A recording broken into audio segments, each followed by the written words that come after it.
अस्सलामुअलैकुम। मैं ज़ीनत जबीन सिद्दीकी एक बार फिर से आप सबों की खिदमत में अपनी एक ताज़ा तरीन कहानी मेरे सपनों की रानी लेकर हाजिर हूँ। समाअत फरमाएं।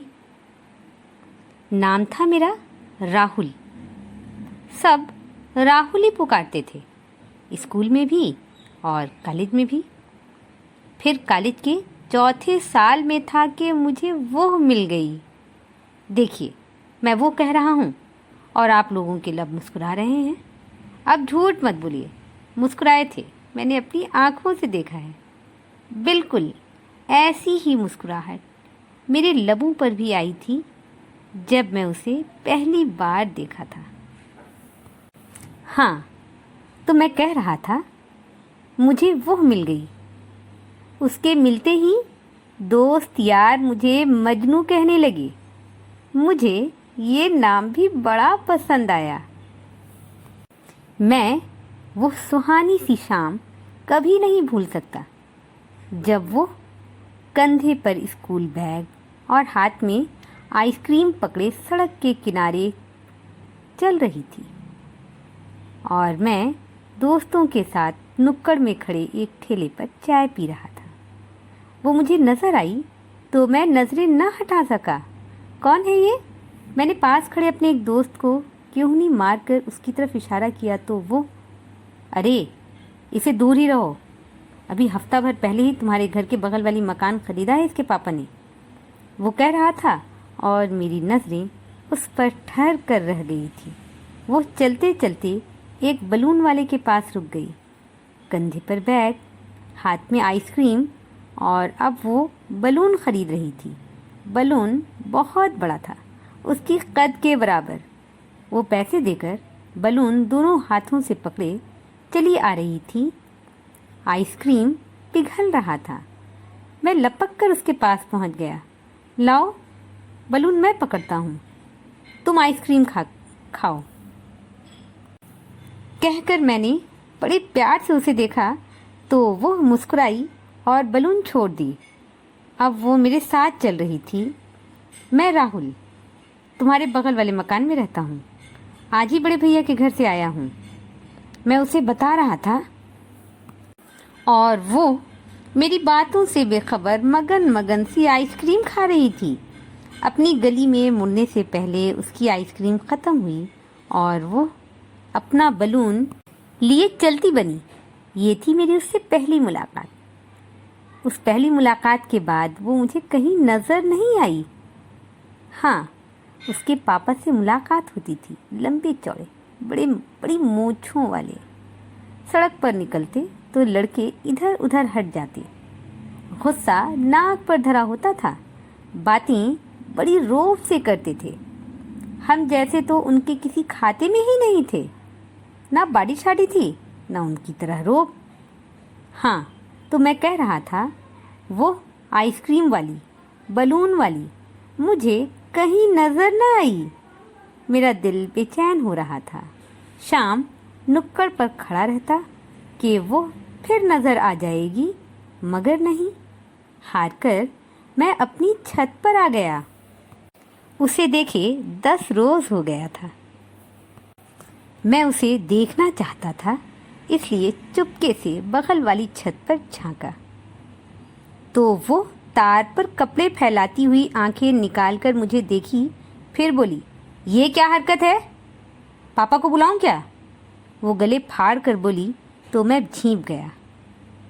फिर हिम्मत जुटाकर बोला, वो तुम्हें ही खोज रहे थे हम। मेरी बात पर वो तार पर कपड़े छोड़कर ज़रा सामने आई और बोली, वो तुम बलून वाले। वो धीरे से मुस्कुराई तो मेरी जान में जान आई कि चलो दोस्ती की उम्मीद है। हाँ हाँ, मैं वही राहुल, बलून वाला, कहकर मैं हंस पड़ा। ये तुम्हारा ही घर है क्या? वो अब छत पर रखे ईंटों पर चढ़कर मुझसे पूछ रही थी और मैं सीधा होता हुआ कह रहा था, हाँ, बड़े भैया बनारस में सर्विस करते हैं और मैं यहाँ अकेला रहता हूँ, माँ बाबा तो है नहीं। और तुम? मैं रुक कर उसे देखने लगा। मैं सांवरी, इंटर की पढ़ाई करती हूँ। यहाँ आकर 1-2 दिन कॉलेज गई, फिर पापा ने मना कर दिया। कह रहे हैं प्राइवेट एग्ज़ाम दे देना, यहाँ के लड़के ठीक नहीं लगते उन्हें। वो सादे से अंदाज में कह रही थी और मेरा दिल बैठा जा रहा था। यहाँ के लड़के ठीक नहीं लगते उन्हें। मेरा दिल जैसे धड़कना भूल गया। अच्छा, अब चलती हूँ, कहती वो ईंटों से उतरी और बाल्टी उठाकर छत से नीचे उतर गई। मैं खड़ा ही रह गया। फिर हम दोनों की अक्सर मुलाकातें छत पर ही हो जाती। कभी वो अमिया सुखाने, कभी पापड़ सुखाने, कभी छत पर झाड़ू लगाती रहती। मैं उसे अपनी छत के मुंडेर से पर बैठकर देखता रहता। कभी वो मुझे देखकर मुस्कुरा देती तो कभी मैं उसे देखकर। इस देखा देखी में मैं उसे अच्छा लगने लगा। उस शाम सांवरी छत पर आई तो सुबक रही थी। क्या हुआ? मैं हैरानी से उसकी आंखों में देखता पूछ रहा था। तुम साफ साफ बताओ, मुझसे शादी करनी है या नहीं? वो आंसू पोंछती कह रही थी। अरे भाई, करनी क्यों नहीं है? करनी है शादी, तुमसे ही करनी है। मैं प्यार से उसका हाथ अपने हाथों में लेने लगा। झूठ बोल रहे हैं आप, कहकर वो मेरा हाथ झटक दी। 3 साल बीत गए और तुम हो के अभी पढ़ाई है, अभी नौकरी नहीं लगी, कहकर मुझे टालते आ रहे हो। हाँ, तो बगैर सर्विस की शादी कैसे कर लेता? मैं हौले से मुस्कुराया तो वो ज़ोर से रो पड़ी। फिर रोते रोते बोली, अब तो मिल गई नौकरी भी, अब क्या मजबूरी है? वो और रो रही थी। मजबूरी तो कुछ भी नहीं, मगर तुम्हारे पापा, कहकर मैं रुक गया। क्या पापा? वो रोना भूलकर मेरी आंखों में देखने लगी। वो उनकी मूछें, उनका रोब, वो ज़रा ख़तरनाक किस्म के पापा हैं। मैं रुक रुक कर बोला तो वो धीरे से मुस्कुराई। हैं तो रहें, तुम्हें उनसे बात करनी ही पड़ेगी। और हाँ, अगर तुमने हफ्ता भर में बात नहीं की तो फिर मेरी बारात पर शहनाई बजाना। वो नाराज़ होकर पलट गई तो मैं सर पकड़ कर रह गया। उसके पापा से बात करना कितना मुश्किल था। मैं तो उनके सामने भटकता ही नहीं था। उन्हें उनके दरवाजे पर खड़ा देखता तो अपने घर से बाहर नहीं निकलता, और अब उनसे बात करना। वो हफ्ते का आखिरी दिन था। दोपहर का खाना खाकर तैयार होने लगा कि आज पापा जी से बात कर लेते हैं कि तभी फ़ोन बजने लगा। दौड़कर उठाया तो दूसरी तरफ हफ्ता भर बाद उसकी आवाज़ सुनाई पड़ी थी। आवाज़ बात करने की नहीं, रोने की आवाज़ आई थी। वो रो रही थी और मैं बार बार पूछ रहा था, क्या बात है, कुछ तो बताओ। क्या बताऊं? आखिर वो काट खाने वाले अंदाज में गरजी थी तो मैं ज़रा सहम गया। फिर वो आगे कहने लगी, अब शहनाई ही बजाना मेरी शादी पर। पापा ने मेरी शादी फिक्स कर दी है। उसकी बातें थीं या बम का गोला। मेरी कदम तले से ज़मीन सरक गई। अरे, तुम ज़रा सांस तो लो, मैं कुछ करता हूँ। ऐसे कैसे भला कोई तुम्हारी शादी करा सकता है? तुम साफ कह देना, मुझे राहुल पसंद है। मैं उसे बहला रहा था।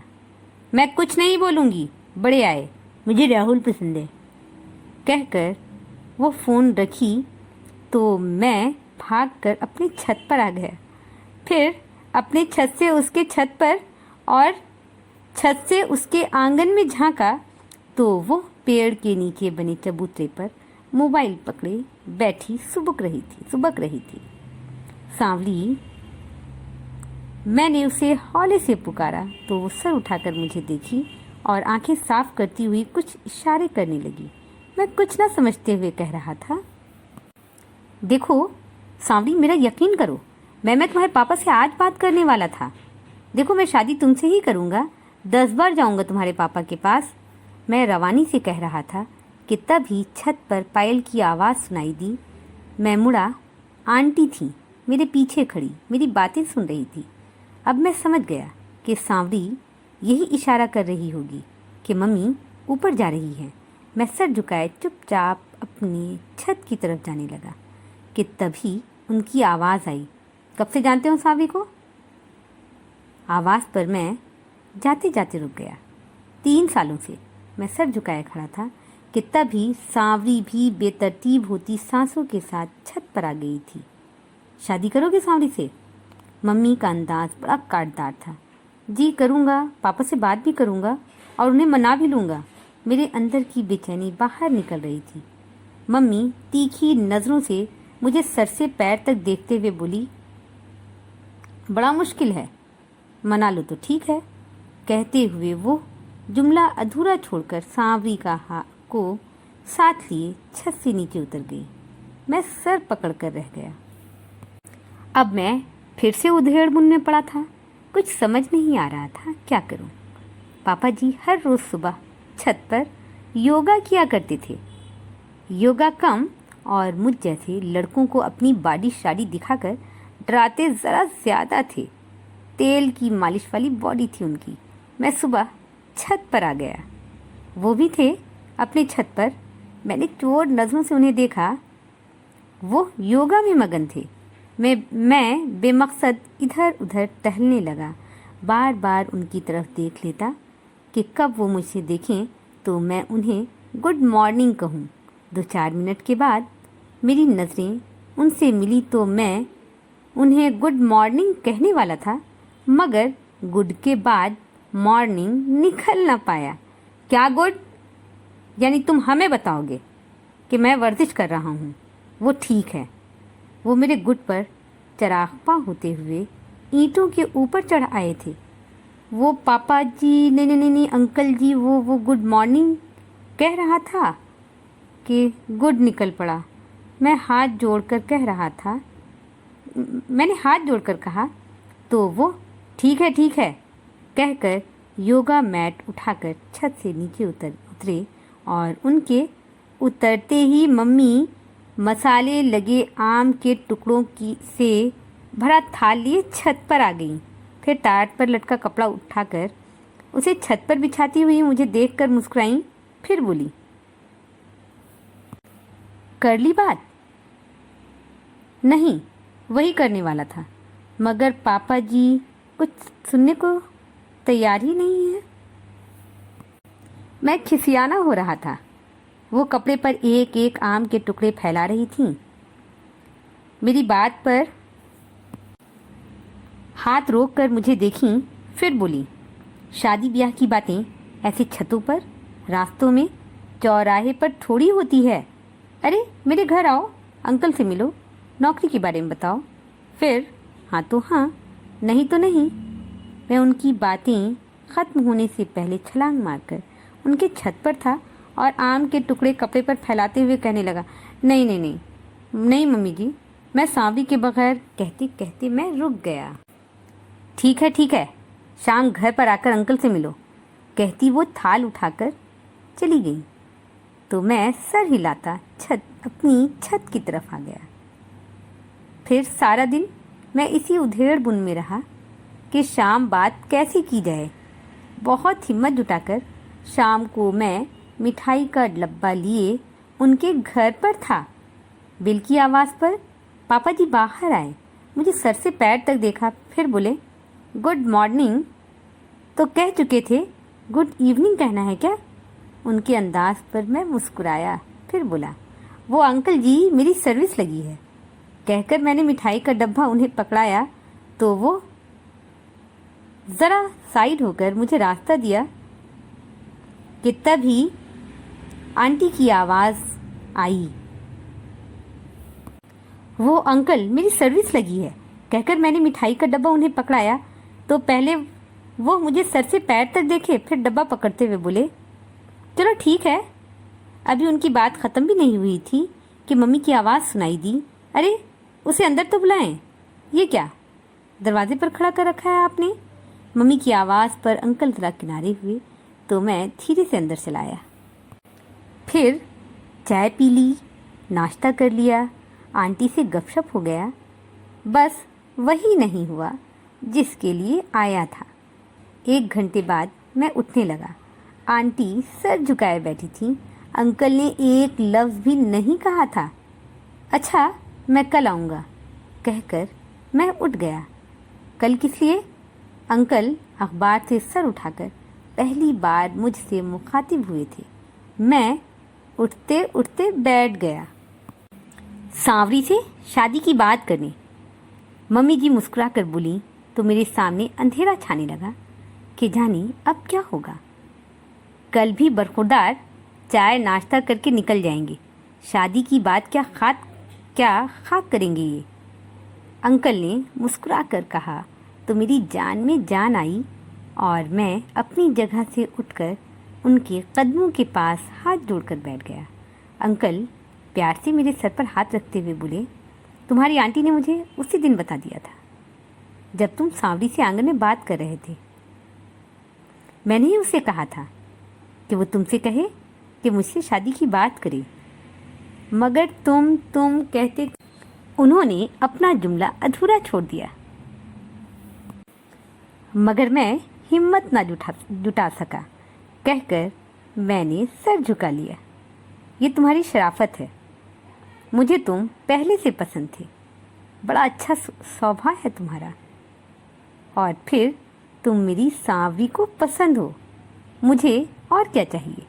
अंकल मेरी पीठ पर हाथ रखे कह रहे थे और मेरी नज़रें नीची थीं। कुछ देर के लिए वो रुके, फिर बोले, हफ्ता भर में भाई और भाभी को बुला लो और शादी की बात पक्की करा लो। जी मैं बुलाता हूँ। मेरी इस जल्दीबाजी वाली जी पर अंकल और आंटी का कहकहा बुलंद हुआ था। मैं एक बार फिर से सर झुकाए बैठा था। मेरी आज की कहानी यहीं पर ख़त्म होती है। मैं अपनी ताज़ा तरीन कहानी लेकर जल्द आप सबों की खिदमत में हाजिर होती हूँ। जब तक के लिए मुझे इजाज़त दें। अपना ध्यान रखें, अपनों का ध्यान रखें। फ़ी अमानिल्लाह।